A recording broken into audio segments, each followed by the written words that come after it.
Well, today we are living in an unprecedented, challenging time, being constantly focused on a problem, situation, an event, and so on and so forth. Consequently, being focused and having focused only on a problem or chronically putting our focus on a problem, such a mindset leads you to a mindset of a frustrated, upset, angry, and generally unhappy and miserable person whenever some unpleasant things happen. Furthermore, such a person tends to feel emotionally distressed, and that's not good for your health, my friend. On the other side, a mentally balanced and a happy person knows very well how to use her intelligence and memory in order to think of all possible solutions. Most frequently, you have a problem when your current situation does not correspond to your desired goal, right? Be that you want to be slimmer, and when you look yourself in the mirror, you see what you see, or you want to have enough money to buy nice things, or you want to have a better grades, but you don't study enough, or you are running late for work and your car doesn't start, or you miss a trauma, and so on and so on and so forth. And it's important in any of these cases for you to understand that what you want and what you have are two separate and different things. So what you want and what you have, two different things. So what a problem solving oriented person does, how does she or he think? Well, that the person think in a way that is always oriented and searching to reduce, first of all, differences between his or her goal state and his or her current state. Yeah, that's right.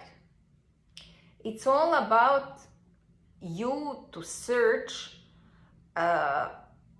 and it's all about basically a well-defined outcomes and strategy, because when there is a clear procedure that will take you from one to the other, we call that a well-defined problem, right?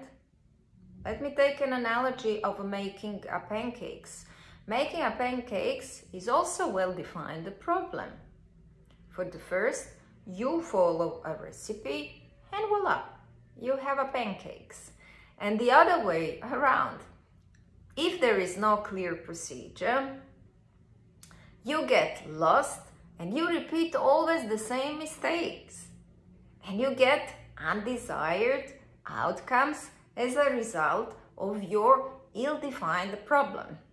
So let me try to explain to you how do I sum up a problem-solving process. First of all, I divided them into four stages, four essential stages. The first stage consists of making sure that you understand the problem and all essential aspects of your problem, that by searching your knowledge, that for searching your knowledge base, information that seems to you relevant to find a solution. So, understanding and inquiring about the further knowledge or skill that you need to improve. The second phase is after you understand your problem, then make a strategy and an action plan for solving the problem.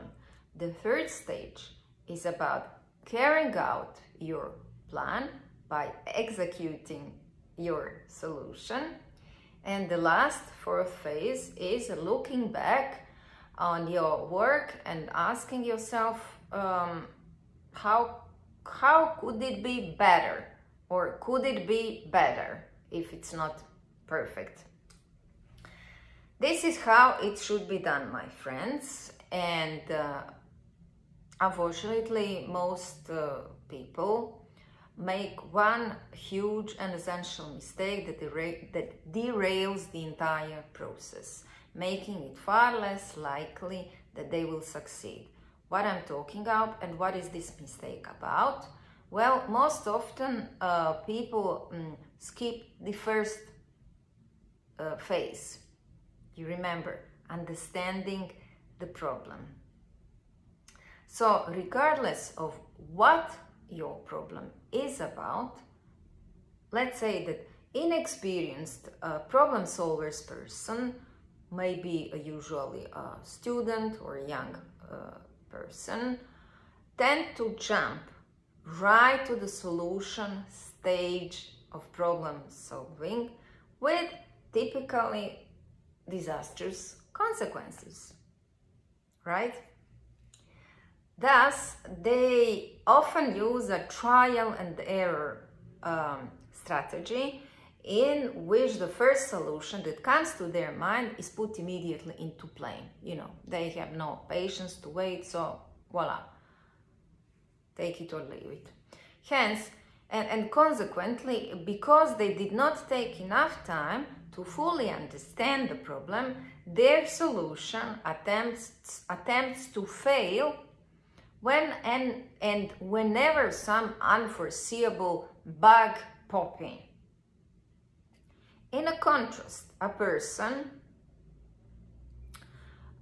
with an experience or being an expert tend to spend more time developing a full understanding of the problem, comparing what they currently know about the problem with what they need to know in order to get a complete picture of the situation.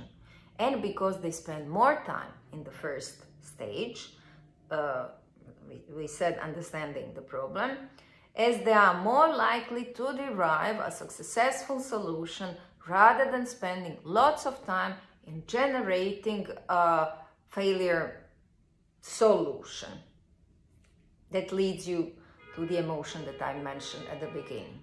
But it's okay, I can understand. It may now sound far too complicated to you or to a young, inexperienced person, because they learned, my friends, nothing at school about this.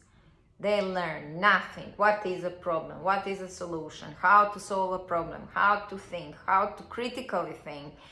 How to be creative? How to create efficient strategy? And so on and so forth.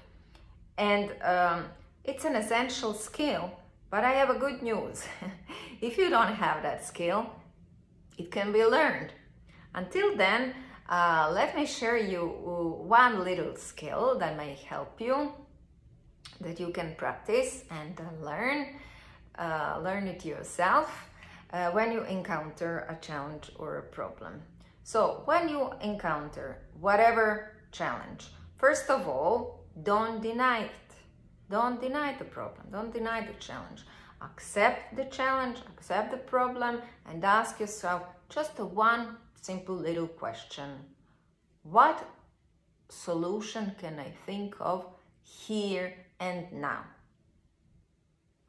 In other words, whenever there is something that is disturbing you, ask yourself, what a solution can I think of?